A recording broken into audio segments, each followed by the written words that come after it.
आशा है कि आप बिल्कुल अच्छे होंगे, आप बिल्कुल ठीक होंगे। आज का जो हमारा टॉपिक है वह कुछ परिभाषा पर है और आप काफ़ी पेन लेकर बैठना और आप इस परिभाषा को आप ज़रूर नोट करना, क्योंकि यह वह परिभाषा है इसमें जो बच्चे हैं वो बहुत ज़्यादा कन्फ्यूजन उनको हो जाता है और वो भूल जाते हैं। कि आज हम इन 4-5 परिभाषा के बारे में हम आपको बेहतरीन ढंग से हम इनको बताएंगे और आपको समझाएंगे। देखिए बच्चों, पहली परिभाषा है कि द्वीप किसे कहते हैं। द्वीप किसे कहते हैं, यह क्या है, अच्छी परिभाषा। पहली परिभाषा है कि द्वीप किसे कहते हैं। आप लोग ध्यान से सुनना। भूमि का वह भाग, भूमि का वह भाग जो जल से चारों ओर घिरा हुआ, भूमि का ऐसा भाग जिसके चारों ओर जल ही जल हो, उसी को द्वीप कहा जाता है। जैसे हमारा अंडमान निकोबार द्वीप समूह हो गया, तो ऐसे ऐसे बहुत सारे द्वीप समूह हैं। जम्बू द्वीप हो गया और पुष्कर द्वीप हो गया। तो ये द्वीप ऐसे हैं, इनके चारों ओर क्या है, जल रहता है, उसी को क्या कहा जाता है, द्वीप कहा जाता है। और जो दूसरी परिभाषा है, दूसरी परिभाषा हमारी है खाड़ी। अब देखिए खाड़ी किसे कहते हैं। समुद्र या विशाल का वह भाग, समुद्र या विशाल झील का वह छोटा सा भाग जिसके तीन ओर, चारों ओर नहीं, जिसके तीन ओर जो है स्थल हो यानी जमीन हो। आप फिर समझ लीजिएगा। समुद्र या विशाल झील का वह भाग जो तीन ओर से किसी स्थल से घिरे होते हैं, उसी को खाड़ियाँ कहा जाता है या उसको खाड़ी कहा जाता है।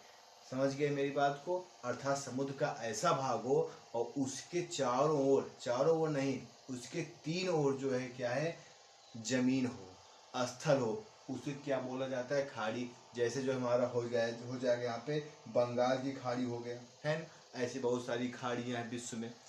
अब आप समझिए खाड़ी किसे कहते हैं। ठीक है, अब हमारा जो तीसरा पॉइंट आता है वह आता है कि घाटी किसे कहते हैं। घाटी किसे कहते हैं, देखिए पर्वतीय प्रदेशों के बीच में, अपने यहाँ से बिल्कुल समतल स्थान है, लेकिन पर्वतीय प्रदेशों के बीच का जो मैदान है और उस बीच के मैदान से कोई नदी निकलती हो या कोई सुंदर सुंदर वहाँ पर जंगल हो, उसी को घाटी कहा जाता है। पर्वतीय क्षेत्र का ऐसा स्थान जहाँ के मैदानों पर नदियाँ बहती हों, उसी को क्या कहा जाता है, घाटी कहा जाता है। जैसे जो घाटी में आपका आ जाएगा फूलों की घाटी हो गया, आपका उत्तराखंड में हो गया। और उसके बाद आपका एक और उदाहरण है कश्मीर की घाटी हो गया, जिसको बिल्कुल स्वर्ग ही बोलते हैं। तो इस प्रकार से घाटी किसे कहते हैं, पर्वतीय प्रदेश के बीच के मैदान में जो नदियाँ प्रायः बहती हैं, उसी को क्या कहा जाता है, उसके आसपास को क्या कहा जाता है, एक खूबसूरत, उसको घाटी कहा जाता है। और अगला परिभाषा हमारा यह है कि मरुस्थल किसे कहते हैं। अगला परिभाषा हमारा यह है कि मरुस्थल किसे कहते हैं। देखिए ऐसा स्थान जो बिल्कुल रेतीला हो और जल रहित हो, ऐसा स्थान जो बिल्कुल जल रहित हो और वहाँ पर जल की आवश्यकता अधिक हो लेकिन वहाँ पर जल नहीं पाया जाता है। आप एक छोटी परिभाषा आप इसकी जानिए कि रेतीला या जल रहित क्षेत्र को मरुस्थल कहा जाता है। रेतीला या जल रहित क्षेत्र को क्या कहा जाता है, मरुस्थल कहा जाता है। आप अपने राजस्थान में आपको मरुस्थल देखने को काफ़ी मिल जाएगा। और उसके बाद आपका अगला प्रश्न है या अगला आपका हेडिंग है, वह पठार किसे कहते हैं। आप इसको ध्यान से सुनना।